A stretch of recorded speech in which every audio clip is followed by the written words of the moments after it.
Hello বন্ধুরা, গ্রাইন্ডিংয়ের সাহায্যে কীভাবে কাঠ কাটা মেশিন তৈরি করা হয় সেটা আপনাদের সামনে তুলে ধরলাম।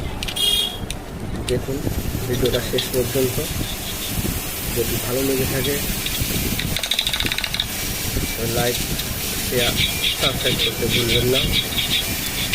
আর দেখি বন্ধুরা কারা কারা এই মেশিনটি তৈরি করে ইউজ করেছেন আর সেটা কমেন্ট করে যাবেন।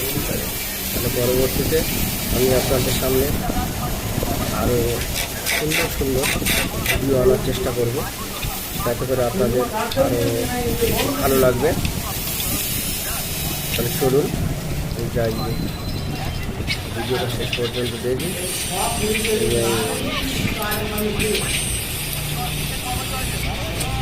মেশিনটা তৈরি করার চেষ্টা করি।